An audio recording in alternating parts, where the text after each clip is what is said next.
السلام عليكم ورحمة الله وبركاته. ازيكم يا جماعة؟ عاملين ايه؟ يا رب تكونوا بخير. طبعا احنا من يومين شفنا بوستات او كلام الاسطورة اللي البهايم بتاعهم مسمينه اسطورة، بتاعت لاعب الكرة ابو نيلة. هو بيقول لك إيه؟ احنا ماشيين نوطي راسنا، احنا ماشيين موطيين راسنا.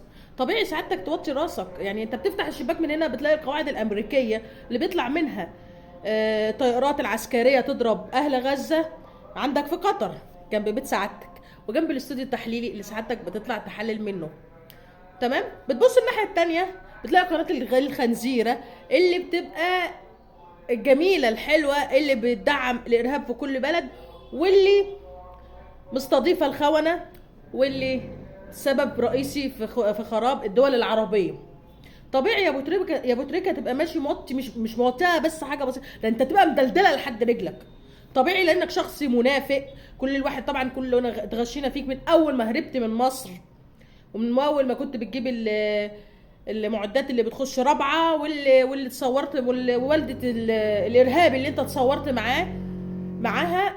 فطبيعي لازم تبقى من يومها وانت ماشي موطي راسك. سيبك من شويه ال اشباه الرجال اللي حواليك او شويه البهايم اللي حواليك اللي بيسقفوا على اي حاجه انت بتقولها.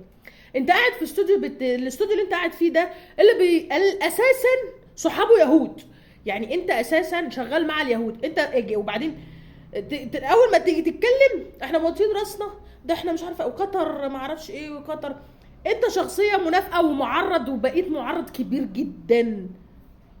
يا ترى لو عندك جرأة ورجولة تطلع تتكلم عن البلاد اللي فيها القواعد الأمريكية دي؟ طبعا لا. هتطلع يا ابو تريكة تتكلم على القواعد الأمريكية اللي في قطر اللي لما بتفتح شباك بيتك بتلاقيها قدامك؟ برضو لا. طيب انت بقى بتتكلم بناء على ايه؟ فط... فطبيعي تكون موطي راسك اساسا لحد الارض. يعني انت دلوقتي بتتكلم بناء على ايه؟ طالع كل مره تطلع تهبط بكلمتين ما لهمش اي 30 لازمه، وانت قاعد في بلد كل يعني مش انا هقول ايه، قواعد امريكيه، الطيارات بتطلع من هناك اساسا، الطيارات العسكريه بتطلع تضرب يا عيني اخواتك. تمام. تطلع البهالين بتوعك طلعوا يحتفلوا بعيد ميلادك وحرموا المولد النبوي. طلعوا يحتفلوا بعيد ميلادك، لو واحد غيرك احتفل بعيد ميلادك اخواتنا. عشان تعرفوا انتوا شويه قطيع مالكوش اي 30 لازمه، ماشيين ورا معرض كبير. انا طبعا مش هي بالصاد، مش هقدر اقولها عشان اللي بتاع. فانتوا ماشيين وراه عاملين زي اللي كانوا بيجروا بيمشوا ورا الكفره زمان، نحن غراب عك باين.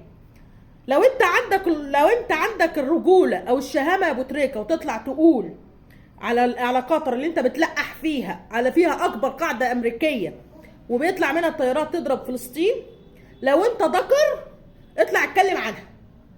انت معتز مطر ناصر نتان اي حد من شويه الكلاب اللي زيك وقاعدين بره، لو حد فيكم ذكر يطلع يتكلم عن القواعد الامريكيه اللي في قطر واللي في تركيا، ده لو فيكم راجل. والسلام عليكم، وخليك موطي راسك، ويا رب ان شاء الله تفضل مطاطي راسك للاخر، لان انت كده بتتكلم كل اللي انت بتعمله تعريضك بقى بالفلوس. يعني انت يدفعوا لك اكتر تعرض اكتر، يدفعوا لك اكتر يعرض اكتر، وبالصاد. السلام عليكم ورحمه الله وبركاته.